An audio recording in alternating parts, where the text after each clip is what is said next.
माननीय राजीव जी, मुझे ये बताएं, दिल्ली चुनाव के पहले कोई भी ऐसा यहां पे स्पेशल रिवीजन नहीं हुआ। नंबर वन, आप गलत बोल रहे हैं। अच्छा, ठीक। दूसरी बात समझें आप, मैं दोनों चुनाव लड़ा।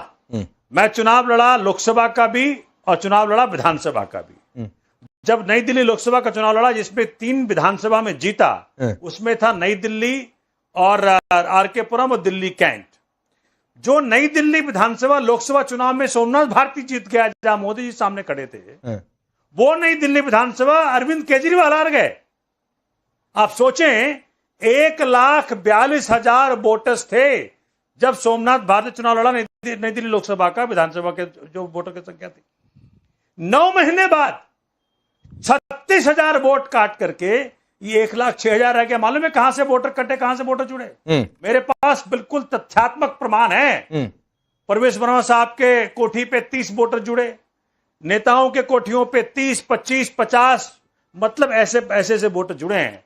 देखिए, मैं ही जानना चाहता हूं, आज आपके माध्यम से भाजपा के साथी हमारे बड़े प्रखर वक्ता हैं, ये भैया, ये जो रोहिंग्या, बांग्लादेशी, नेपाली, म्यांमार के लोग जो घुस गए, तो आप पुराने थोड़े एक बार वीडियो निकालिए राजीव जी, थोड़ा सा ये भी कभी कभी निकाला चलाया करिए, माननीय मोदी जी के पुराने वीडियो, जहां वो कह रखे हैं, अरे बीएसएफ किसके पास है, ठीक, बॉर्डर किसके पास है, ठीक, ड्यूटी किसकी थी, ठीक, 11 साल। अच्छा, एक चीज सोमनाथ जी, शहजाद बाकी जवाब देंगे। एक चीज सोमनाथ जी, सर, एक बात, एक तो आप शुरू से मेरा नाम गलत ले रहे थे। कर लो पूरा। हाँ, राजीव नहीं, राकेश, मुझे बात करने दीजिए पूरा। हाँ, बोलिए। मुझे बात करने दीजिए। बोलिए। अच्छा, बोलिए। माननीय राकेश जी, हाँ, बोलिए। माननीय राकेश जी, मुझे माफ करेगा, मैं कह रहा हूं राकेश जी कि ये जो इतने घुसपैठिए बांग्लादेशी, रोहिंग्या, नेपाली, म्यांमारी, अरे भैया, जो सब लोग आ गए, तो क्या 11 साल से झक मार रहे हैं? बॉर्डर सुरक्षित नहीं है हमारी? बीएसएफ क्या कर रही है? तो मैं जानना चाहता हूं, ये सरकार जो है, इस सरकार हर बार, चूंकि जब भी चुनाव होता ना राकेश जी, तो बात की जाती है कि भाई पिछले चुनावी वादे आपने पूरे किए कि नहीं किए। वो चर्चा ना हो, इसलिए बाकी चर्चाओं में उलझाए रखो लोगों को कि बांग्लादेशी आ गए भैया, नेपाली आ गए भैया, म्यांमारी आ गए भैया।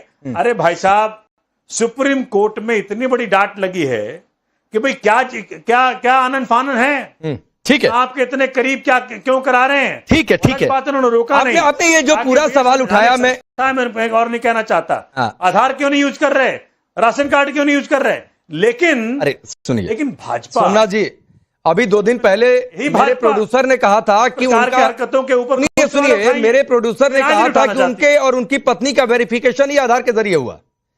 कई जगहों से खबरें आई कि नहीं, आधार भी ले रहे हैं लोग। अब पता नहीं इसमें क्या है, कितनी सच्चाई है, मैं नहीं जानता हूं, लेकिन जो रिएक्शंस आए, खैर आपने शहजाद का पिन पॉइंट किया। शहजाद 30 सेकंड में रिप्लाई करिए, फिर अमीन जी के पास जाऊंगा। देखिए, ऐसा है सोमनाथ जी, अगर आपका परमिशन हो तो, सोमनाथ जी अच्छे व्यक्ति है, पर इनकी पार्टी में जो सोमनाथ में विश्वास ही नहीं रखते, अर्थात अमानतुल्लाह, वो भी एक है। अमानतुल्लाह ने जब 5 एकड़ जमीन दिल्ली में यूपी सरकार की, उधर से रोहिंग्या को खदेड़ के निकालने की कोशिश की, तो ये अमानतुल्लाह जो सोमनाथ में विश्वास नहीं रखता, वो अमानतुल्लाह गया और 10-10 हजार रुपए देकर आए, और उन्होंने वहां के पावर कनेक्शन, वाटर कनेक्शन, सब के लिए भूख हड़ताल पे बैठ गया।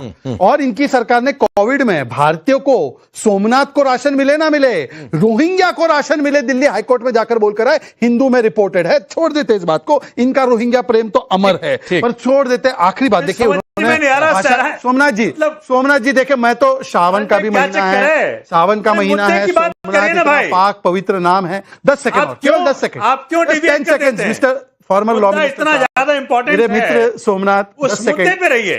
हाँ, तो 10 सेकंड मुद्दे पे ही आ रहा हूं ना सोमनाथ जी। हाँ, 10 सेकंड, केवल 10 सेकंड। सोमनाथ जी, आपने अभी जगदीश शर्मा जी को राइटली ज्ञान दिया कि भाषा की मर्यादा होनी चाहिए, वरना बीजेपी लपक लेती है। ये तेजस्वी जो बोलता है कि ये मूत्र होता है सूत्र, आपकी तो पूरी राजनीति सूत्र पे चलिए। याद है हरदोज, ये सूत्र से खबर आम आदमी पार्टी के पास, वो सूत्र से खबर आम आदमी पार्टी के पास, तो वो तो एक तरीके से आपको बोल रहे हैं कि आप मूत्र लेकर बैठते थे।